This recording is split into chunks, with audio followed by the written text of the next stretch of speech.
നമസ്കാരം. Good morning. കേരളത്തിലേക്ക് എല്ലാ പ്രേക്ഷകർക്കും സ്വാഗതം. നല്ലൊരു ദിവസം ആശംസിക്കുകയാണ്. ദൈവത്തിനെങ്കിലും ഭയക്കണമെന്നാണ്. പക്ഷേ ദൈവത്തിനെ പോലും മൈൻഡ് ചെയ്യാതെ ദൈവത്തിൻ്റെ കൺമുന്നിൽ വെച്ച് സ്വർണം മോഷണം പോയിരിക്കുന്നു. ആരാണ് സ്വർണം കട്ടത്? തലങ്ങും വിലങ്ങും ഒക്കെ അന്വേഷണമാണ്. ഉത്തരം പറയേണ്ട ദേവസ്വം ബോർഡും ഈ ഉണ്ണികൃഷ്ണൻ പോറ്റിയുമൊക്കെ പറയുന്ന മുത്തു മൊഴികളൊക്കെ കേട്ട് പാവം സാധാരണക്കാരൻ ഒരെത്തും പിടിയുമില്ലാതെ നിൽക്കുന്ന ഒരവസ്ഥ. സർക്കാരാണെങ്കിലോ വൻ കൊള്ള കൺമുന്നിൽ നടന്നിട്ടും ഇനിയും മിണ്ടാട്ടമായിട്ടില്ല. പക്ഷെ ഒരു കാര്യം ഉറപ്പാണ്, ചില്ലറ ആസൂത്രണമൊന്നുമല്ല ദൈവത്തിൻ്റെ മുന്നിൽ നിന്ന് ഈ സ്വർണം കടത്തിയവർ ചെയ്തത്. വിശദമായ റിപ്പോർട്ടുകളൊക്കെ ഇനി വരും മണിക്കൂറുകളുണ്ടാകും. നമുക്ക് തലക്കെട്ടുകളുണ്ട്, മടങ്ങിയെത്താം.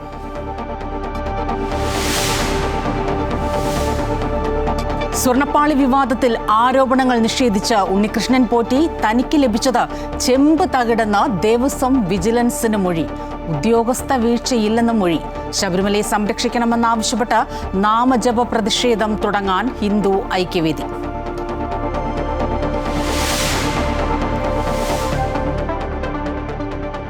എയിംസ് എവിടെ വേണമെന്ന വിവാദങ്ങൾക്കിടെ കോഴിക്കോട് കിനാലൂരിലെ നിവാസികൾ പ്രതിസന്ധിയിൽ. അനിശ്ചിതത്വത്തിലായത് ഭൂമി വിട്ടു നൽകാനിരിക്കുന്ന 194ഓളം കുടുംബങ്ങൾ. കിനാലൂർ, കാന്തലാട് മേഖലകളിലുള്ളവർക്ക് ക്രയവിക്രയം ചെയ്യാനോ വീടുകൾ പുതുക്കിപ്പണിയാനോ കഴിയുന്നില്ലെന്ന് പരാതി. Amrita news special.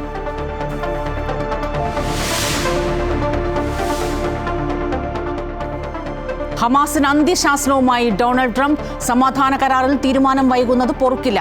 ബന്ദികളെ മോചിപ്പിക്കണമെന്നും ഗാസയിൽ നിന്ന് ഉടൻ പിന്മാറണമെന്നും മുന്നറിയിപ്പ്. നടപടി തുടങ്ങിയെന്ന് ഹമാസ്.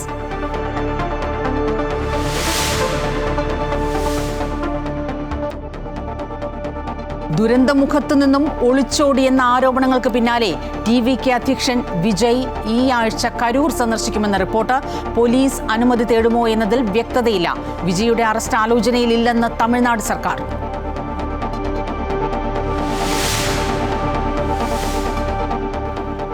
തേയിലക്കൊളുന്തിന്റെ വിലക്കുറവും രോഗബാധയും മൂലം ഇടുക്കിയിലെ കർഷകർ പ്രതിസന്ധിയിൽ.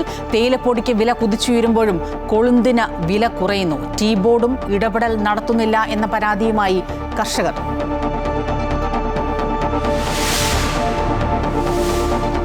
വിവാദങ്ങൾക്കിടെ വനിതാ ലോകകപ്പ് ക്രിക്കറ്റിൽ ഇന്ത്യ ഇന്ന് പാകിസ്ഥാനെ നേരിടും. മത്സരം കൊളംബോ പ്രേമദാസ സ്റ്റേഡിയത്തിൽ ഉച്ചയ്ക്ക് 3 മണി മുതൽ.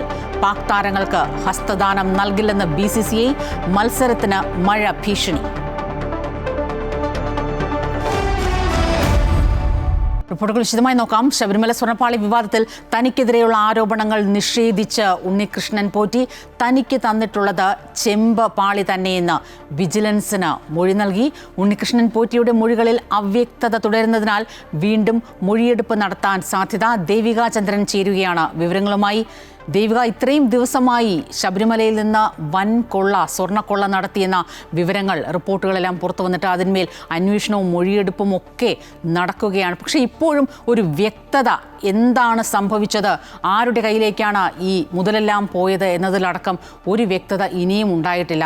കഴിഞ്ഞ ദിവസം നമ്മൾ ദേവസ്വം ബോർഡ് പ്രസിഡന്റിൻ്റെ അടക്കം മൊഴികൾ കേട്ടതാണ്. ഇന്നിപ്പോൾ ഉണ്ണികൃഷ്ണൻ പോറ്റിയുടെ കഴിഞ്ഞ ദിവസത്തെ മൊഴിയും നമ്മൾ കേൾക്കുന്നു. ഈ പറഞ്ഞതുപോലെ കട്ടതാര് എന്നതിന് ഒരു ഉത്തരവുമില്ല. അത് തന്നെയാണ് സ്വപ്ന. ഈ രണ്ടാം തവണയാണ് ഈ സ്വർണ്ണപ്പാളി വിവാദവുമായി ബന്ധപ്പെട്ട ഈ ഉണ്ണികൃഷ്ണൻ പോറ്റിയുടെ മൊഴി രേഖപ്പെടുത്തുന്നത്. കഴിഞ്ഞ ദിവസം നൽകിയ മൊഴിയിലും തന്റെ ഭാഗം ന്യായീകരിച്ചുകൊണ്ടും ഉദ്യോഗസ്ഥർക്ക് മേലെ പഴിചാരിക്കൊണ്ടും തന്നെയാണ് ഈ ഉണ്ണികൃഷ്ണൻ പോറ്റി നിലവിൽ മൊഴി നൽകിയിട്ടുള്ളത്. പക്ഷേ ഈ അന്തിമ റിപ്പോർട്ട് സമർപ്പിക്കുന്നതിന് മുൻപ് ഈ മൊഴി നൽകിയ കാര്യങ്ങളിൽ തന്നെ കൂടുതൽ വ്യക്തത വരുത്തേണ്ടതുണ്ട്. അതുകൊണ്ട് വീണ്ടും ഒരു തവണ കൂടി ഇദ്ദേഹത്തിന്റെ വിശദമായ മൊഴിയെടുപ്പ് നടത്തുമെന്ന് തന്നെയാണ് നമുക്ക് മനസ്സിലാക്കാൻ സാധിക്കുന്നത്. ഇപ്പോൾ നിലവിൽ നൽകിയിരിക്കുന്ന മൊഴിയിലും അദ്ദേഹം ഉറപ്പിച്ച് പറയുന്നത് തനിക്ക് നൽകിയത് ചെമ്പ് പാളി തന്നെയാണ് എന്ന് ആവർത്തിക്കുകയാണ് ചെയ്യുന്നത്. അതായത് ദേവസ്വം ബോർഡ് ഉദ്യോഗസ്ഥരുടെ അനുമതിയോടുകൂടിയാണ് ഈ സ്വർണം പൂശാനായി ഈ ചെമ്പ് പാളി പുറത്തേക്ക് കൊണ്ടുപോകുന്നത്. ഈ ഉദ്യോഗസ്ഥർക്കിടയിൽ വീഴ്ച പറ്റിയിട്ടുണ്ടോ എന്നുള്ളത് അന്വേഷിക്കണം, അതിൽ വ്യക്തത വരണമെന്ന് തന്നെയാണ് ഉണ്ണികൃഷ്ണൻ പോറ്റി വ്യക്തമാക്കുന്നത്. അതായത് കൃത്യമായിട്ടുള്ള നിയമോപദേശം, ഇത്തരത്തിലൊരു വ്യക്തമായ മൊഴി നൽകാൻ ഈ ഉണ്ണികൃഷ്ണൻ പോറ്റിക്ക് ലഭിച്ചിട്ടുണ്ടെന്ന് തന്നെ വേണം അനുമാനിക്കാൻ. ഈ പീഠം കൈമാറിയതുമായി ബന്ധപ്പെട്ട് സുഹൃത്തായ വാസുദേവൻ പോറ്റിക്ക് മേലെയും ഇദ്ദേഹം ഈ പഴി ചാരുന്നുണ്ട്. അതായത് ഈ പീഠം യോജിക്കാത്ത പീഠമായതിനാൽ അത് സൂക്ഷിക്കാൻ വേണ്ടി വാസുദേവൻ പോറ്റിക്ക് നൽകിയതായിരുന്നു. അതിനുശേഷം അന്വേഷിച്ചപ്പോൾ ഇത് തിരികെ നൽകി എന്നാണ് ഈ വാസുദേവൻ പോറ്റി വ്യക്തമാക്കിയതെന്നാണ് ഉണ്ണികൃഷ്ണൻ പോറ്റി പറയുന്നത്. പക്ഷേ ഈ അന്വേഷണം നടത്തിയതിനു ശേഷമാണ് അങ്ങനെ പീഠം കൈമാറിയിട്ടില്ല എന്ന കാര്യങ്ങൾ അടക്കമുള്ളത് പുറത്തു വരുന്നത് എന്ന് തന്നെയാണ് മനസ്സിലായത്. എന്തായാലും സൂചിപ്പിച്ചതുപോലെ തന്നെ ഈ കാര്യങ്ങളിലെല്ലാം ആകെ ഒരു അവ്യക്തത തുടരുകയാണ്. ഈ അവ്യക്തത മാറ്റാൻ ഇനിയുള്ള അന്വേഷണം മുന്നോട്ട് പോകുമ്പോൾ മാത്രമേ സാധിക്കുകയുള്ളൂ. എന്തായാലും ഈ കാര്യത്തിൽ വിശദമായ ഒരു മൊഴിയെടുപ്പ് കൂടി പ്രതീക്ഷിക്കാം. സ്വപ്ന ദേവിക, പ്രതിപക്ഷത്തിന്റെ ഭാഗത്തുനിന്ന് ഇക്കാര്യത്തിൽ ശക്തമായ അന്വേഷണം വേണം, CBI അന്വേഷണം വേണം എന്നതടക്കമുള്ള കാര്യങ്ങൾ കഴിഞ്ഞ ദിവസം വി.ഡി. സതീശൻ ആവശ്യപ്പെട്ടതാണ്. പക്ഷേ സർക്കാരിന്റെ ഭാഗത്തു നിന്നുള്ള മൊഴിമുത്തുകളൊന്നും ഇനിയും പുറത്തു വന്നിട്ടില്ല. ഈ ദേവസ്വം ബോർഡിലുള്ള അംഗങ്ങൾക്ക് തന്നെ, ഈ ദേവസ്വം ഉദ്യോഗസ്ഥർക്ക് തന്നെ ഇതിൽ തെറ്റ് പറ്റിയിട്ടുണ്ടോ അല്ലെങ്കിൽ അവരുടെ ഭാഗത്ത് തന്നെ വീഴ്ച പറ്റിയിട്ടുണ്ടോ എന്നടക്കമുള്ള ആരോപണങ്ങൾ ഈ വിഷയം വന്നപ്പോൾ മുതൽ പുറത്ത് വരുന്നുണ്ട്. ഈ ഒരു ഇത്തരത്തിലൊരു വിവാദം ഉണ്ടാകുന്നതിന് പിന്നിൽ അല്ലെങ്കിൽ ഇത്തരത്തിലൊരു സ്വർണ്ണപ്പാളി എവിടെ പോയി അല്ലെങ്കിൽ എന്താണ് സംഭവിച്ചതെന്നതിന് പിന്നിൽ രാഷ്ട്രീയ പിന്തുണ ലഭിച്ചിട്ടുണ്ട് ഇത്തരത്തിലൊരു കാര്യത്തിൽ എന്ന് തന്നെയാണ് കഴിഞ്ഞ ദിവസം ഈ പ്രതിപക്ഷ നേതാവ് വി.ഡി. സതീശൻ പറഞ്ഞത്. അതായത് പഴയ ദേവസ്വം മന്ത്രിക്കും ഇപ്പോഴത്തെ ദേവസ്വം മന്ത്രിക്കുമെതിരെ CBI അന്വേഷണം വേണമെന്നതടക്കം അദ്ദേഹം ആവശ്യപ്പെട്ടിരുന്നു. അതായത് ഈ UV ഗ്രൂപ്പ് നൽകിയ സ്വർണത്തിൽ എത്ര ബാക്കിയുണ്ടെന്ന് സർക്കാരും ദേവസ്വം ബോർഡും വ്യക്തമാക്കണമെന്നതടക്കമുള്ള കാര്യങ്ങളാണ് വി.ഡി. സതീശൻ വ്യക്തമാക്കിയത്. സ്വർണ്ണപ്പാളി 40 ദിവസത്തിന് ശേഷമാണ് ഈ ശബരിമലയിൽ നിന്ന് കൊണ്ടുപോയതിനു ശേഷം ചെന്നൈ കമ്പനിയിൽ എത്തുന്നതെന്നും അദ്ദേഹം ചൂണ്ടിക്കാട്ടി. ഈ സമയത്ത് എന്ത് സംഭവിച്ചു എന്നതിന് ദുരൂഹത നീങ്ങണമെന്ന് തന്നെയാണ് കഴിഞ്ഞ ദിവസം പ്രതിപക്ഷ നേതാവ് ആരോപിച്ചത്. എന്തായാലും വരും ദിവസങ്ങളിൽ ശക്തമായ അന്വേഷണം ഉണ്ടാകുമെന്ന് നമുക്ക് പ്രതീക്ഷിക്കാം. ഇപ്പോൾ കോടതിയുടെ ഇടപെടൽ ഉണ്ടായിട്ടുണ്ട്. ഇതിന്റെ അന്വേഷണം വളരെ രഹസ്യമായിരിക്കണം തന്നെയാണ് കോടതിയും വ്യക്തമാക്കുന്നത്. എന്തായാലും വിശദമായ അന്വേഷണത്തിനൊടുവിൽ ഇതിനെല്ലാം ഒരു വ്യക്തത വരുമെന്ന് നമുക്കും പ്രതീക്ഷിക്കാം. സ്വപ്ന തീർച്ചയായും കോടതിയുടെ ഇടപെടൽ ഇക്കാര്യത്തിൽ ഉണ്ടായി എന്ന് തന്നെയാണ് നമ്മൾ സാധാരണക്കാർക്ക് ഏറ്റവും വലിയ ഒരു ആശ്വാസം. ഈ കഥകളിലെല്ലാം എവിടെയോ ഒരുപാട് മിസ്സിംഗ് പോയിന്റ്സുകൾ ഉള്ള ഒരു സാഹചര്യത്തിൽ കോടതി അക്കാര്യങ്ങൾ എടുത്ത് ചൂണ്ടിക്കാട്ടി അന്വേഷണം മുന്നോട്ട് പോകുമെന്ന് തന്നെയാണ് പ്രതീക്ഷിക്കുന്നത്. മറ്റൊരു അന്താരാഷ്ട്ര വാർത്തയിലേക്ക്. ഹമാസിന് മുന്നറിയിപ്പുമായി പ്രസിഡന്റ് ഡൊണാൾഡ് ട്രംപ്. ഇസ്രയേലുമായുള്ള സമാധാന കരാറിൽ തീരുമാനം വൈകുന്നത് പൊറുക്കാനാകില്ലെന്ന് ട്രംപ് പറഞ്ഞിരിക്കുന്നു. ബന്ദികളെ ഉടൻ മോചിപ്പിക്കണമെന്ന് ഹമാസിനോട് ട്രംപ് ആവശ്യപ്പെട്ടു. സമാധാന കരാറിന്റെ ഭാഗമായി 20 നിർദ്ദേശങ്ങൾ ട്രംപ് മുന്നോട്ട് വെച്ചിരുന്നു.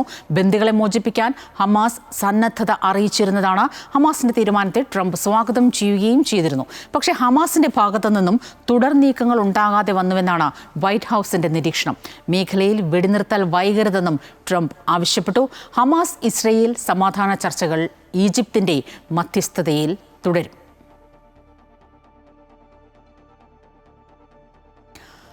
തേയിലക്കൊളുന്തിന് വിലക്കുറവും രോഗബാധയും മൂലം ഇടുക്കിയിലെ കർഷകർ വലിയ പ്രതിസന്ധിയിലാണ്.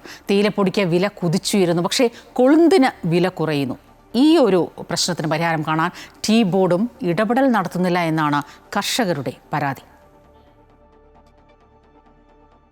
ഇടുക്കി ജില്ലയിൽ 12,000-ഓളം ചെറുകിട തേയില കർഷകരുണ്ട്. ഉപ്പുതറ, തോപ്രാംകുടി, കാൽവരി മൗണ്ട്, വാഗമൺ തുടങ്ങിയ പ്രദേശങ്ങളിൽ നിന്നായി സീസണിൽ പ്രതിദിനം 2.5 ലക്ഷം കിലോയോളം തേയിലക്കൊളുന്താണ് ഫാക്ടറിയിലേക്ക് പോകുന്നത്. ഉൽപാദനം കൂടുന്ന സമയത്ത് ഫാക്ടറികൾ കൊളുന്ത് വാങ്ങുന്നത് നിർത്തും. ഇതോടെ വിൽക്കാൻ മറ്റു മാർഗമില്ലാതെ കർഷകർ തേയിലക്കൊളുന്ത് ഉപേക്ഷിക്കുകയാണ് പതിവ്. വിലയിടിവാണ് കർഷകർ നേരിടുന്ന മറ്റൊരു പ്രതിസന്ധി. 18 രൂപയാണ് ഇപ്പോൾ ലഭിക്കുന്നത്. ഉൽപാദന ചെലവുമായി തട്ടിച്ചു നോക്കിയാൽ ഈ വില കൊണ്ട് കൃഷി മുന്നോട്ട് കൊണ്ടുപോകാനാകില്ല. 30% പൊടിക്ക് വില 30% കൂടിയിട്ടും കൊളുന്തിന് ഇപ്പോഴും വില 20% കുറയുകയാണ് ചെയ്തിരിക്കുന്നത്. ഈ പ്രതികൂല കാലാവസ്ഥയിലും നഷ്ടങ്ങൾ സഹിച്ചും വളലഭ്യതയൊക്കെ വളരെ കുറവാണ്. അങ്ങനെയുള്ള സാഹചര്യത്തിൽ കൊളുന്ത് ഉൽപ്പാദിപ്പിച്ചിട്ടും കർഷകർക്ക് അതിന് ആനുപാതികമായൊരു വില ലഭ്യമാകുന്നില്ല. വളങ്ങളുടെ ലഭ്യതക്കുറവും കർഷകരെ പ്രതിസന്ധിയിലാക്കുന്നു. സബ്സിഡി നിരക്കിൽ വളം നൽകാൻ ടീ ബോർഡ് നടപടി സ്വീകരിക്കണമെന്നാണ് കർഷകരുടെ ആവശ്യം. MC Boban, Amrita news, Idukki.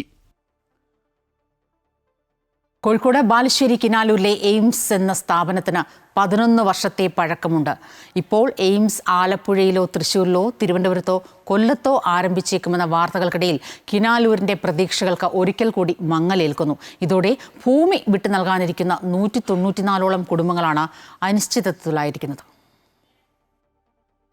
AIIMS വരുമെന്ന പ്രതീക്ഷയിൽ 194ഓളം കുടുംബങ്ങൾ കിനാലൂരിൽ കാത്തിരിക്കാൻ തുടങ്ങിയിട്ട് വർഷങ്ങളായി. അതേസമയം കേന്ദ്രമന്ത്രി സുരേഷ് ഗോപിയുടെ പ്രസ്താവന ഇവരിൽ ആശങ്ക വർദ്ധിപ്പിക്കുന്നുണ്ട്.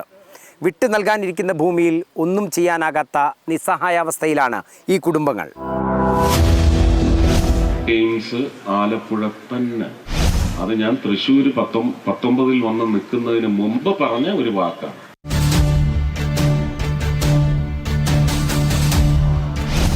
2014 ജൂലൈ 10 അന്നത്തെ ധനമന്ത്രി അരുൺ ജെയ്റ്റ്ലി കോഴിക്കോട് എയിംസ് സ്ഥാപിക്കുമെന്ന് പ്രഖ്യാപിച്ചത്.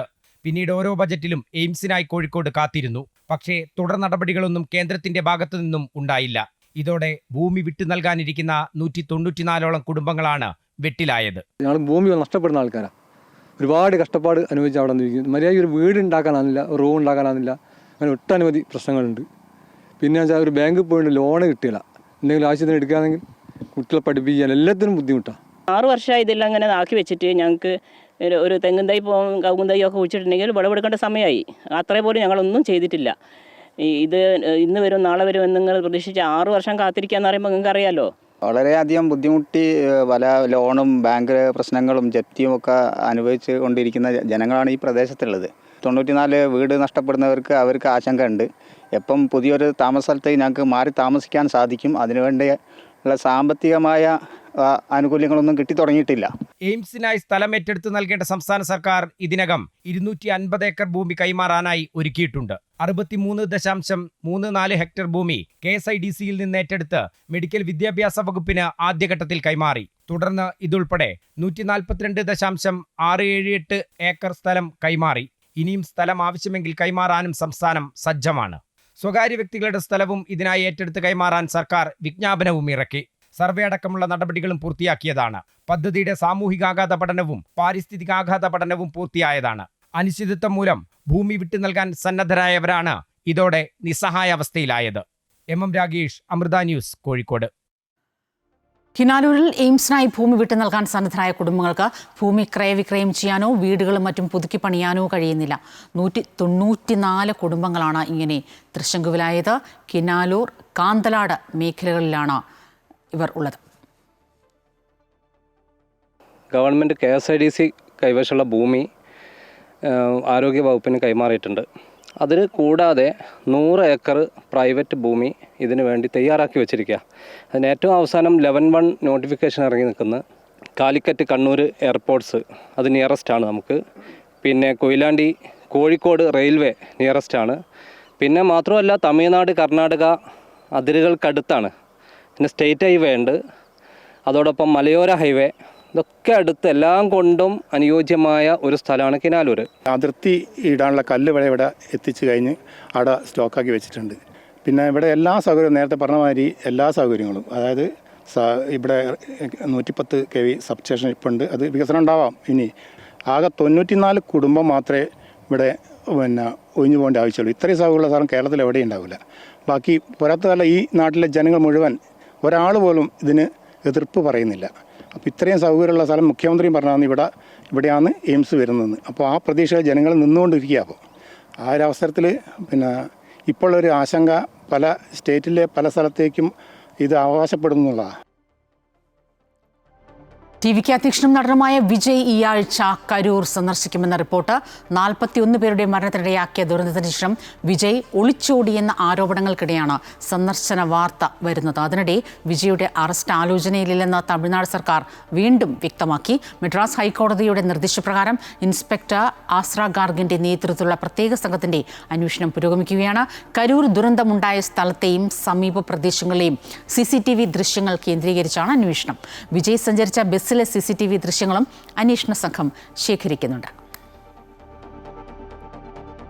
ബീഹാറിലെ തെരഞ്ഞെടുപ്പ് മുന്നൊരുക്കങ്ങൾ വിലയിരുത്തുന്ന കേന്ദ്ര തെരഞ്ഞെടുപ്പ് കമ്മീഷൻ ചീഫ് സെക്രട്ടറി ഉൾപ്പെടെയുള്ളവരുമായി കൂടിക്കാഴ്ച നടത്തും. സംസ്ഥാനത്തെ സുരക്ഷാ സാഹചര്യങ്ങൾ വിലയിരുത്തിയ ശേഷം മുഖ്യ തെരഞ്ഞെടുപ്പ് കമ്മീഷണർ ജ്ഞാനേഷ് കുമാറിന്റെ നേതൃത്വത്തിലുള്ള സംഘം ഇന്ന് മടങ്ങും. സന്ദർശനത്തിന്റെ ഭാഗമായുള്ള വിലയിരുത്തലുകൾക്ക് ശേഷം വൈകാതെ ബീഹാറിൽ നിയമസഭാ തെരഞ്ഞെടുപ്പ് പ്രഖ്യാപിക്കും. വോട്ടെടുപ്പ് 2 ഘട്ടങ്ങളിലായി നടത്തണമെന്നാണ് RJDയും ഇടത് പാർട്ടികളും ആവശ്യപ്പെട്ടത്. എന്നാൽ ഒറ്റഘട്ടമായി തെരഞ്ഞെടുപ്പ് നടത്തണമെന്നാണ് NDAയുടെ ആവശ്യം. അടുത്ത മാസം 22-ന് നിലവിലെ സർക്കാരിന്റെ കാലാവധി തീരുന്നത്. നിലവിൽ 425 നിരീക്ഷകരെ സംസ്ഥാനത്ത് നിയോഗിച്ചിട്ടുണ്ട്. നെടുമ്പാശ്ശേരി വിമാനത്താവളത്തിൽ വൻ ലഹരിവേട്ട. 6 കോടി രൂപയുടെ ഹൈബ്രിഡ് കഞ്ചാവ് പിടികൂടി. സംഭവത്തിൽ കൊടുങ്ങല്ലൂർ സ്വദേശി അബ്ദുൾ ജലീൽ ജസ്മാൻ പിടിയിലായി. ബാങ്കോക്കിൽ നിന്ന് സിംഗപ്പൂർ വഴിയാണ് ഹൈബ്രിഡ് കഞ്ചാവ് കടത്തിയത്.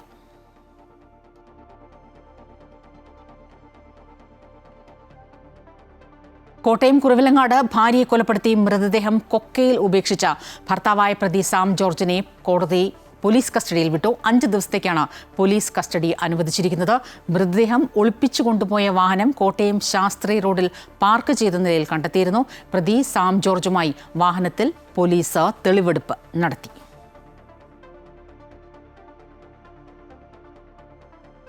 പത്മശ്രീ, പത്മഭൂഷൺ അങ്ങനെ ദേശീയ സംസ്ഥാന അവാർഡുകൾ അനേകം തേടിയെത്തിയ അത്ഭുത പ്രതിഭ. അനന്തപുരിയുടെ സ്വകാര്യ അഹങ്കാരമായ ലാലേട്ടനെ ഒടുവിൽ ദാദാ സാഹിബ് ഫാൽക്കെ അവാർഡും തേടിയെത്തിയപ്പോൾ അത് മലയാളക്കരയ്ക്ക് വലിയ ആഘോഷമായി. അദ്ദേഹത്തെ കഴിഞ്ഞ ദിവസം ആദരിച്ചു. സിനിമ എന്ന സങ്കീർണ കലാരൂപത്തെക്കുറിച്ച് യാതൊന്നും അറിയാതെ ഈ നഗരത്തിൻ്റെ വഴിയോരങ്ങളിൽ വെച്ച് ഞങ്ങൾ കുറച്ച് സുഹൃത്തുക്കൾ ഒരു സിനിമ എടുക്കാൻ ധൈര്യപ്പെട്ടു എന്നോർക്കുമ്പോൾ ഇപ്പോൾ എനിക്ക് ഭയം തോന്നുന്നു. മലയാളത്തിന്റെ അഭിമാനം വാനോളം ഉയർത്തിയ മഹാനടന് സംസ്ഥാന സർക്കാർ അംഗീകാരം നൽകിയപ്പോൾ ആ ചടങ്ങിൽ കലാരംഗത്തെ പ്രഗത്ഭർ അണിനിരന്നു. എല്ലാവരുടെയും കണ്ണുകളിൽ സന്തോഷത്തിന്റെയും അഭിമാനത്തിന്റെയും തിളക്കമായിരുന്നു. എന്ന് ഞങ്ങൾ വിളിക്കുന്ന എൻ്റെ പ്രിയപ്പെട്ട ഫാസിലിനെ അയച്ചു കൊടുത്തു. അങ്ങനെ ഞാൻ മഞ്ഞയിൽ വിരിഞ്ഞ പൂക്കളിലെ നരേന്ദ്രനായി ക്യാമറയ്ക്ക് മുന്നിൽ നിന്നു. മോഹൻലാലിന്റെ കളിക്കൂട്ടുകാരനായ സംവിധായകൻ അശോക് കുമാറിന് പങ്കുവയ്ക്കാനുണ്ടായിരുന്നത് സുദൃഢമായ സുഹൃത്ത് ബന്ധത്തിന്റെ ഓർമ്മയാണ്. ലാലേട്ടനോട്ടുള്ള ബന്ധം ഒരു 55-60 കൊല്ലത്തെ ബന്ധമുണ്ട്. ഒരുമിച്ച് കളിച്ചു, ഒരുമിച്ച് വളർന്നു. അവനെ വെച്ച് ആദ്യമായിട്ട് പടം ഡയറക്റ്റ് ചെയ്യാൻ പറ്റി. അതൊരു ഭാഗ്യമാണ്. ഞാനും ലാലുമായിട്ടുള്ള ബന്ധം ഡയറക്ടറും നടനൊന്നുമല്ല. ഞാനും ലാലുമായിട്ടുള്ള ബന്ധം വെച്ചാൽ എൻ്റെ ഏറ്റവും ബെസ്റ്റ് ഫ്രണ്ട് അവനാണ്, അവൻ്റെ ഏറ്റവും ബെസ്റ്റ് ഫ്രണ്ട് ഞാനാണെന്ന് വിചാരിക്കുന്നു. മോഹൻലാൽ എന്ന മഹാപ്രതിഭയോടൊപ്പമുള്ള അഭിനയ മുഹൂർത്തങ്ങളെപ്പറ്റി ചലച്ചിത്ര താരം ഭീമൻ രഘു വാചാലനായി. ലാലുമായിട്ട് അഭിനയിക്കുമ്പോൾ ഒരു പ്രത്യേക സുഖമാണ്. നമ്മൾ അഭിനയമല്ല, നമ്മൾ ജീവിക്കുകയാണ്. അതാണ് എൻ്റെ ഒരു സുഖം. ലാലിൻ്റെ കൂടെ ഒരുപാട് പടം ചെയ്ത് എനിക്കൊന്നൊരു 10-100 പടത്തിന് മേളിൽ ലാലുമായിട്ട് മാത്രം ഞാൻ ചെയ്തിട്ടുണ്ട്. അപ്പോൾ അത് ചെയ്യുമ്പോൾ ഉണ്ടാകുന്ന ഒരു സുഖമുണ്ടല്ലോ, പ്രത്യേക രസമാണ്. അതായത് വളരെ കാഷ്വലായിട്ട് അഭിനയിക്കുന്ന ഒരു ആർട്ടിസ്റ്റാണ്. ഒരു മസിൽ പിടുത്തോ അല്ലെങ്കിൽ അങ്ങനെയൊന്നും ഉണ്ട്.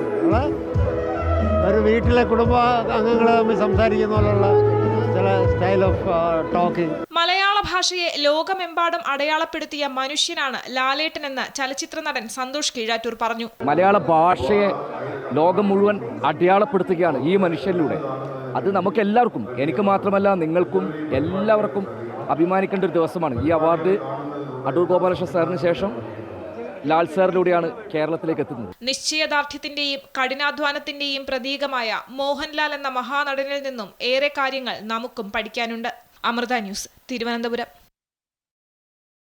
പരിസ്ഥിതി പ്രവർത്തനത്തിനുള്ള അന്തർദേശീയ പുരസ്കാരം നേടിയതിന്റെ സന്തോഷത്തിലാണ് താനൂർ അമൃത വിദ്യാലയം. ഐക്യരാഷ്ട്രസഭ ആസ്ഥാനമായി പ്രവർത്തിക്കുന്ന ഗ്രീൻ മൊമെന്റോ സംഘടിപ്പിച്ച നാഷണൽ ഗ്രീൻ സ്കൂൾ റാങ്കിങ്ങിൽ ദേശീയ തലത്തിൽ 8ാം റാങ്ക് നേടിയാണ് താനൂർ അമൃത വിദ്യാലയം ശ്രദ്ധേയമായത്. ന്യൂയോർക്കിൽ UN ജനറൽ അസംബ്ലിയുടെ 80ാം വാർഷിക ചടങ്ങിൽ ബ്രഹ്മചാരി രാമാനന്ദാമൃത ചൈതന്യ അവാർഡ് ഏറ്റുവാങ്ങി.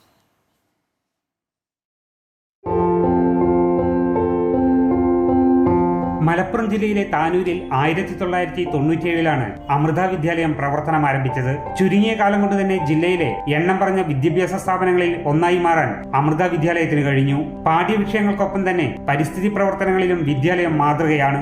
പരിസ്ഥിതി രംഗത്തെ ഈ പ്രവർത്തന മികവാണ് അന്തർദേശീയ പുരസ്കാരം നേടാൻ വിദ്യാലയത്തെ പ്രാപ്തമാക്കിയത്. ലോക പരിസ്ഥിതി ദിനത്തിന്റെ ഭാഗമായി ഐക്യരാഷ്ട്രസഭ ആസ്ഥാനമായി പ്രവർത്തിക്കുന്ന പരിസ്ഥിതി സംഘടനയായ ഗ്രീൻ മെന്റോ സംഘടിപ്പിച്ച 2025 നാഷണൽ ഗ്രീൻ സ്കൂൾ റാങ്കിങ്ങിൽ താനൂർ അമൃത വിദ്യാലയം 8ാം റാങ്ക് നേടിയാണ് ശ്രദ്ധേയമായത്. ഗ്രീൻ കരിക്കുലം, ജൈവ വൈവിധ്യ സംരക്ഷണം, ഊർജ്ജക്ഷമത, ജലനിയന്ത്രണം, മാലിന്യ നിർമ്മാർജ്ജനം, സുസ്ഥിര ഗതാഗതം, നവോത്ഥാനവും ഗവേഷണവും നിരീക്ഷണവും റിപ്പോർട്ടിംഗും എന്നിവയിലെ മികവ് കണക്കിലെടുത്താണ് അംഗീകാരം. അധ്യാപകരെ കുട്ടികളെ പഠിപ്പിക്കുമ്പോൾ തന്നെ എനർജി കൺസർവേഷനും വാട്ടർ കൺസർവേഷൻ്റെയൊക്കെ പ്രാധാന്യം അവർക്ക് പറഞ്ഞ് മനസ്സിലാക്കി കൊടുക്കുകയും അതിനോടനുബന്ധിച്ച പ്രോജക്ട്സും അസൈൻമെൻറ്റ്സൊക്കെയാണ് നമ്മൾ കുട്ടികൾക്ക് നൽകി അവരെ ഇതിനെ ബോധവൽക്കരിക്കുന്നത്. ന്യൂയോർക്കിൽ നടന്ന ഐക്യരാഷ്ട്രസഭ ജനറൽ അസംബ്ലിയുടെ 80ാം വാർഷിക ചടങ്ങിൽ അമേരിക്കയിലെ ശ്രീ മാതാ അമൃതാനന്ദമയി മഠത്തിന്റെ ചുമതല വഹിക്കുന്ന ബ്രഹ്മചാരി രാമാനന്ദാമൃത ചൈതന്യ താനൂർ അമൃത വിദ്യാലയത്തിനു വേണ്ടി അവാർഡ് ഏറ്റുവാങ്ങി. അമൃത ന്യൂസ്, മലപ്പുറം. ഡൽഹി ഉത്തര ഗുരുവായൂരപ്പൻ ക്ഷേത്രത്തിലെ വിഷ്ണു സഹസ്രനാമ കോടിയർച്ചനയ്ക്ക് നാളെ തുടക്കം. നവംബർ 2 വരെയാണ് കോടിയർച്ചന നടത്തുന്നത്. അപൂർവങ്ങളിൽ അപൂർവമായ മഹായജ്ഞത്തിന് ക്ഷേത്രം തന്ത്രി അനുജൻ നാരായണൻ നമ്പൂതിരിപ്പാടാണ് മുഖ്യ കാർമ്മികത്വം വഹിക്കുന്നത്.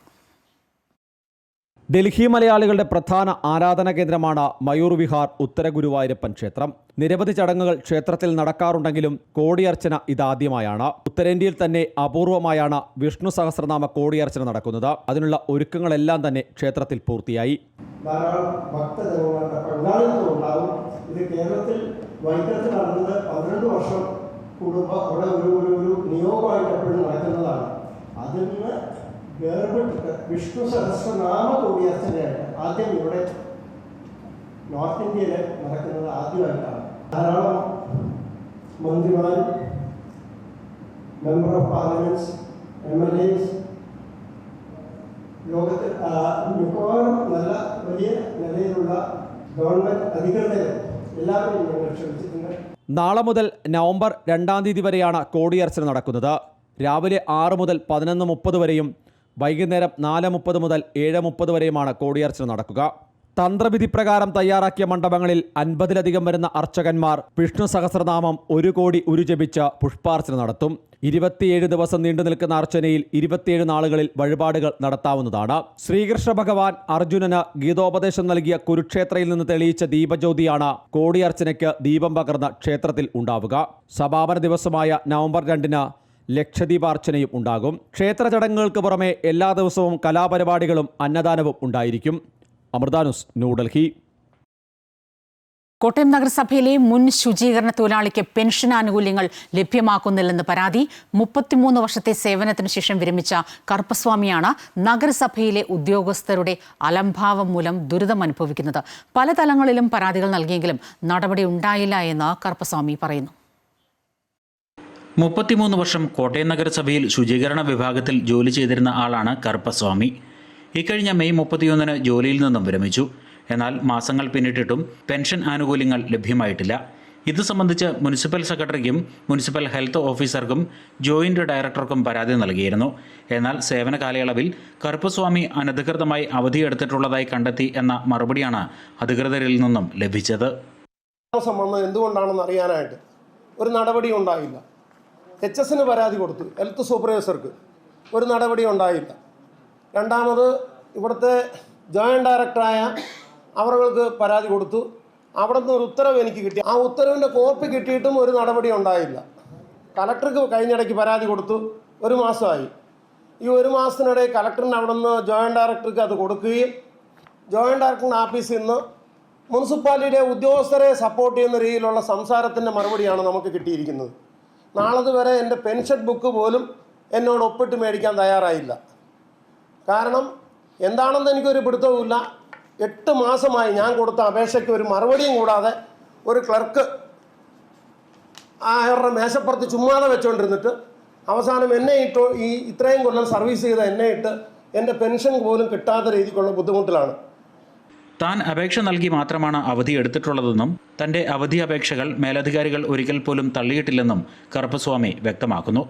പെൻഷൻ ആനുകൂല്യങ്ങൾ ലഭിച്ചിരുന്നെങ്കിൽ തന്റെ കടങ്ങൾ തീർക്കാൻ കഴിയുമായിരുന്നു എന്നാണ് കറുപ്പസ്വാമി പറയുന്നത്. അധികൃതരുടെ അലംഭാവത്തിനെതിരെ നിയമപോരാട്ടത്തിന് വേണ്ട സാമ്പത്തികവും ആരോഗ്യവും തനിക്കില്ല.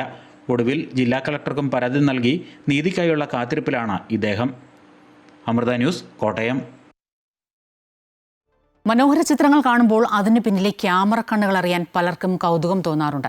ഇത്തരക്കാർക്കായി വ്യത്യസ്ത ക്യാമറകൾ കാണാനുള്ള അവസരമൊരുക്കി ഫോട്ടോ ടുഡേ എക്സ്പോയ്ക്ക് കോഴിക്കോട് തുടക്കമായി. ക്യാമറയെ അടുത്തറിയാനായി നിരവധി പേരാണ് ഇവിടേക്ക് എത്തുന്നത്.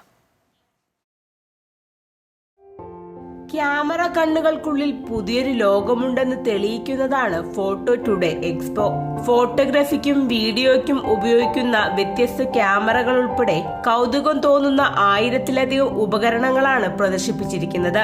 ഫോട്ടോഗ്രാഫി, വീഡിയോഗ്രാഫി മേഖലയ്ക്ക് ഉപകാരപ്പെടുന്ന രീതിയിൽ എഡിറ്റിംഗ്, ലൈറ്റിംഗ്, ലാമിനേഷൻ, ID കാർഡുകൾ, സ്റ്റേജ് ഡെക്കറേഷൻ, സൗണ്ട് സിസ്റ്റം എന്നിവയ്ക്കെല്ലാമായി 100ഓളം സ്റ്റാളുകളും എക്സ്പോയിലുണ്ട്. ക്യാമറ വിൽക്കുവാനും വാങ്ങുവാനുമുള്ള അവസരവുമുണ്ട്. ആധുനിക സാങ്കേതിക വിദ്യയുടെ കടന്നുകയറ്റത്തെ തുടർന്ന് പ്രതിസന്ധിയിലായ ഫോട്ടോഗ്രാഫി തൊഴിൽ മേഖലയെ സംരക്ഷിക്കുന്നതിനായാണ് കേരള ഫോട്ടോഗ്രാഫേഴ്സ് ആൻഡ് വീഡിയോഗ്രാഫേഴ്സ് യൂണിയനും ബൈസൽ ഇന്ററാക്ഷൻസും ചേർന്ന് പ്രദർശനം സംഘടിപ്പിച്ചിരിക്കുന്നത്. കേരളത്തിലുള്ള ഫോട്ടോഗ്രാഫർമാരെല്ലാവരും ഇത്തരം ഷോകൾ കാണാൻ കേരളത്തിന് പുറത്ത് ബോംബെ, ഡൽഹി, ബാംഗ്ലൂർ, ചെന്നൈ തുടങ്ങിയുള്ള നഗരങ്ങളിലാണ് പോകുന്നത്. ഇപ്പം ആ ഒരു ബുദ്ധിമുട്ട് ഒഴിവാക്കിക്കൊണ്ട് നമ്മളെ നാട്ടിൽ തന്നെ എല്ലാ വർഷവും ഒരു മാമാങ്കം പോലെ നമുക്ക് ഈ ഒരു ഫോട്ടോഗ്രാഫി ട്രേഡ് ഫെയർ ഉത്സവമായിട്ട് തന്നെ ആഘോഷിക്കണം എന്നുള്ള ഒരു രീതിയിലാണ് Kerala photographers and videographers union ഈ ഒരു പരിപാടി സംഘടിപ്പിച്ചിട്ടുള്ളത്. 5ഓളം പഠന ക്ലാസുകൾ, food fest, symposium, seminar, fashion show എന്നിവയും സരോവരം കാലിക്കറ്റ് ട്രേഡ് സെന്ററിൽ നടക്കുന്ന എക്സ്പോയുടെ ഭാഗമായി സംഘടിപ്പിച്ചിട്ടുണ്ട്. അമൃത ന്യൂസ്, കോഴിക്കോട്. അറബിക്കടലിൽ രൂപം കൊണ്ട ശക്തി ചുഴലിക്കാറ്റ് മഹാരാഷ്ട്ര, ഗുജറാത്ത് തീരങ്ങളിലേക്ക് നീങ്ങുന്നു. ഈ സാഹചര്യത്തിൽ കേന്ദ്ര കാലാവസ്ഥാ നിരീക്ഷണ കേന്ദ്രം അതീവ ജാഗ്രതാ മുന്നറിയിപ്പ് നൽകിയിട്ടുണ്ട്. കേരളത്തിലും വരും ദിവസങ്ങളിൽ ഒറ്റപ്പെട്ട മഴയ്ക്ക് സാധ്യതയുണ്ട്. മഹാരാഷ്ട്ര, ഗുജറാത്ത് സംസ്ഥാനങ്ങളിലാണ് ജാഗ്രതാ നിർദ്ദേശം. മണിക്കൂറിൽ 100 കിലോമീറ്റർ വേഗതയിൽ വരെ കാറ്റടിക്കാൻ സാധ്യതയുണ്ടെന്നാണ് മുന്നറിയിപ്പ്.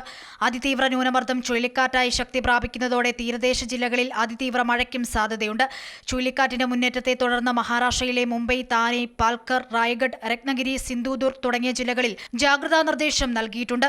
മറാത്ത്വാഡ, കിഴക്കൻ വിദർഭയുടെ ചില ഭാഗങ്ങളിൽ ശക്തമായതോ അതിശക്തമായതോ മഴ പ്രതീക്ഷിക്കുന്നു. കൂടാതെ വടക്കൻ കൊങ്കണിലെ താഴ്ന്ന പ്രദേശങ്ങളിൽ വെള്ളപ്പൊക്കത്തിനും സാധ്യതയുണ്ട്. ദുരന്ത നിവാരണ പ്രവർത്തനങ്ങൾക്കായി തീരദേശ ജില്ലകളോട് സജ്ജമാകാൻ സർക്കാർ നിർദ്ദേശം നൽകി. ശനിയാഴ്ച രാവിലെ വരെയുള്ള കണക്കുകൾ പ്രകാരം ശക്തി ചുഴലിക്കാറ്റ് അറബിക്കടലിലൂടെ കൂടുതൽ സഞ്ചരിച്ചുകൊണ്ടിരിക്കുകയാണ്. നിലവിൽ ഗുജറാത്തിലെ ദ്വാരകയിൽ നിന്നും ഏകദേശം 420 കിലോമീറ്റർ അകലെയാണ് ചുഴലിക്കാറ്റ് കേന്ദ്രീകരിച്ചിരിക്കുന്നത്. ഇന്ത്യൻ കാലാവസ്ഥാ വകുപ്പ് അറിയിക്കുന്നതനുസരിച്ച് ചുഴലിക്കാറ്റ് പടിഞ്ഞാറ് തെക്ക് പടിഞ്ഞാറ് ദിശയിൽ സഞ്ചരിച്ച് ഞായറാഴ്ചയോടെ വടക്ക് പടിഞ്ഞാറൻ അറബിക്കടലിനോട് ചേർന്നുള്ള മധ്യ അറബിക്കടലിൽ എത്താൻ സാധ്യതയുണ്ട്. തിങ്കളാഴ്ച രാവിലെ മുതൽ ഇത് ദിശ മാറ്റി കിഴക്ക് വടക്കൻ ദിശയിലേക്ക് സഞ്ചരിക്കുകയും പിന്നീട് ക്രമേണ ദുർബലമാകുകയും ചെയ്യും. News desk, Amrita news. കൊൽക്കത്തയിലെ ആയുധാംഗങ്ങൾക്കായി പവർ ഓഫ് യജ്ഞ എന്ന ഏകദിന ശില്പശാല സംഘടിപ്പിച്ചു. ഭഗവത്ഗീതയും കർമ്മയോഗയും കുറിച്ചുള്ള അമ്മയുടെ മാർഗനിർദ്ദേശങ്ങളെയും അടിസ്ഥാനമാക്കി നടത്തിയ ശില്പശാലയിൽ നിരവധി യുവതി യുവാക്കൾ പങ്കെടുത്തു. എല്ലാ പ്രവൃത്തികളും യജ്ഞ മനോഭാവത്തോടെ എങ്ങനെ അനുഷ്ഠിക്കാമെന്നും വിദ്യാർത്ഥി ജീവിതത്തിലും വിവിധ തൊഴിൽ മേഖലകളിലും കർമ്മയോഗം എങ്ങനെ പ്രാവർത്തികമാക്കാമെന്നും വിശദമാക്കുന്നതായിരുന്നു ശില്പശാല. എല്ലാ പ്രവൃത്തികളും യജ്ഞമനോഭാവത്തോടെ എങ്ങനെ അനുഷ്ഠിക്കാമെന്നും വിദ്യാർത്ഥി ജീവിതത്തിലും തൊഴിൽ മേഖലകളിലും കർമ്മയോഗം എങ്ങനെ പ്രാവർത്തികമാക്കാമെന്നും യുവാക്കളെ ബോധ്യപ്പെടുത്താനായിരുന്നു ശില്പശാല. അമ്മയുടെ ബ്രഹ്മസ്ഥാന ക്ഷേത്രത്തിൽ ലോകശാന്തിക്കായുള്ള പ്രാർത്ഥന നടത്തിയ ശേഷം നിസ്വാർത്ഥ സേവനത്തിനും ആത്മീയ വളർച്ചയ്ക്കും സഹായകമായ രീതിയിൽ ജീവിതത്തിൽ ചെയ്യാനുദ്ദേശിക്കുന്ന ലളിതമായ യജ്ഞങ്ങളെക്കുറിച്ച് പ്രതിജ്ഞയെടുത്തു. Ayudh India national coordination team അംഗങ്ങളായ Brahmacharini Amritatmika Chaitanya, Brahmacharini Niseema, Amrita university youth empowerment programme manager Amrita Sinha എന്നിവരുടെ നേതൃത്വത്തിലായിരുന്നു വർക്ക്ഷോപ്പ്. ഗീതാശ്ലോക പാരായണം, ധ്യാന പരിശീലനം, ടീം ബിൽഡിംഗ് ഗെയിംസ്, ആധ്യാത്മിക ചർച്ചകൾ, ഭജന, അമ്മയുടെ ജീവിതത്തെയും ഉപദേശങ്ങളെയും ആസ്പദമാക്കിയുള്ള പ്രത്യേക അവതരണം എന്നിവ ശില്പശാലയുടെ ഭാഗമായി നടന്നു. അമ്മയുടെ സാന്നിധ്യത്തിലുണ്ടായ വ്യക്തിപരമായ അനുഭവങ്ങൾ ആയുധംഗങ്ങൾ പങ്കുവച്ചു. ഇന്നത്തെ യുവാക്കളിലെ മാനസിക സംഘർഷം എന്ന സ്കിറ്റും ആയുധംഗങ്ങൾ അവതരിപ്പിച്ചു. ആത്മീയ തത്വങ്ങൾ ദൈനംദിന ജീവിതത്തിൽ പ്രാവർത്തികമാക്കുന്നതിലൂടെ കൂടുതൽ സന്തുലിതവും കരുണാപൂർണവുമായ ഒരു ലോകം സൃഷ്ടിക്കാനാവുമെന്നതിന്റെ ഓർമ്മപ്പെടുത്തലായി ഈ ശില്പശാല മാറി. News desk, Amrita TV. ജൈവ പച്ചക്കറി കൃഷിയിലൊക്കെ വിജയം വരിക്കുന്ന ഒരുപാട് പേരുടെ അവരുടെ സ്റ്റോറീസൊക്കെ നമ്മൾ കണ്ടിട്ടുണ്ട്. അത്തരത്തിൽ 2 പേർ കൂടി ഇടുക്കി പൂപ്പാറ സ്വദേശികളായ ബിജു, സലിം ഇവരാണ് തരിശായ 1.5 ഏക്കർ സ്ഥലം ഹരിതാപമാക്കിയത്. ഇവിടെ ആരംഭിച്ച ബീൻസ് കൃഷി വിജയമായതോടെ കൃഷി വ്യാപിപ്പിക്കാനൊരുങ്ങുകയാണ് ഈ കർഷകർ. ഇടുക്കി പൂപ്പാറയിലെ കർഷകരായ ബിജു, സലീം എന്നിവർ 1.5 ഏക്കർ സ്ഥലത്ത് നടത്തിയ ബീൻസ് കൃഷി മികച്ച വിജയമായി. പൂർണ്ണമായും തരിശുഭൂമി കൃഷിയോഗ്യമാക്കിയാണ് വിത്തിറക്കിയത്. കൊടൈക്കനാലിൽ നിന്നും എത്തിച്ച അത്യുൽപാദന ശേഷിയുള്ള 15 കിലോ വിത്ത് കൃഷിക്ക് ഉപയോഗിച്ചു. കൃത്യമായ ഇടവേളകളിൽ വളവും വെള്ളവും നൽകി പരിപാലിച്ച ബീൻസ് 3 മാസം കൊണ്ട് വിളവെടുപ്പിന് പാകമായി. ഇത് ലാഭകരമാണ്. ആദ്യത്തെ ഒരു മുടക്ക് മാത്രമേ നമുക്കുള്ളൂ. ഈ കമ്പി ഇട്ടേക്കുന്നില്ലേ, ഇതിപ്പോൾ 1 ലക്ഷത്തിന് രൂപയ്ക്ക് മീതെ ഇതിനകത്ത് വന്നിട്ടുണ്ട്, പൈസ മുടക്ക് ഉണ്ട്. പക്ഷെ ആദ്യത്തെ ഫസ്റ്റ് എയ്ഡ് മാത്രമേ നമുക്ക് ഇതിനകത്ത് പൈസ വരുന്നുള്ളൂ, ബാക്കി കമ്പിയുടെ പൈസ വരുന്നില്ല. ഇതിന്റെ വിത്തിനൊക്കെ അന്ന് ഞങ്ങൾ കുറക്കനാല് പോയി വിത്ത് മേടിക്കുമ്പോൾ 600 രൂപയ്ക്ക് വിത്ത് കിട്ടിയതാണ്. പ്രാദേശിക വിപണിയിൽ കിലോയ്ക്ക് 80 രൂപ നിരക്കിലാണ് ബീൻസ് വിറ്റഴിക്കുന്നത്. ശാന്തൻപാറ കൃഷി വകുപ്പിന്റെ സഹായത്തോടെയായിരുന്നു കൃഷി. കൃത്യമായ ഫീൽഡ് ഇൻസ്പെക്ഷനും അവർക്ക് ആവശ്യമായിട്ടുള്ള എല്ലാ നിർദ്ദേശങ്ങളും അതേപോലെ തന്നെ കീടരോഗ നിയന്ത്രണ മാർഗങ്ങൾ എല്ലാത്തിനെയും കുറിച്ചും വിശദമായി തന്നെ കാര്യങ്ങൾ പറഞ്ഞുകൊണ്ട് എല്ലാ ആഴ്ചയിലും വന്ന് ഇൻസ്പെക്ഷൻ നടത്തിക്കൊണ്ടാണ് ഈ കൃഷി മുന്നോട്ട് കൊണ്ടുപോകുന്നത്. പരമ്പരാഗത രീതികൾക്കൊപ്പം ശാസ്ത്രീയ മാർഗങ്ങളും സ്വീകരിച്ചു. മണ്ണിന്റെ ഗുണത്തെക്കുറിച്ചും കാലാവസ്ഥയെക്കുറിച്ചുമുള്ള വ്യക്തമായ ധാരണയാണ് കൃഷിയുടെ വിജയത്തിന് കാരണമായത്. ഭാവിയിൽ കൂടുതൽ സ്ഥലങ്ങളിൽ ബീൻസ് കൃഷി നടത്താനുള്ള ശ്രമത്തിലാണ് ഈ കർഷകർ. അമൃത ന്യൂസ്, ഇടുക്കി.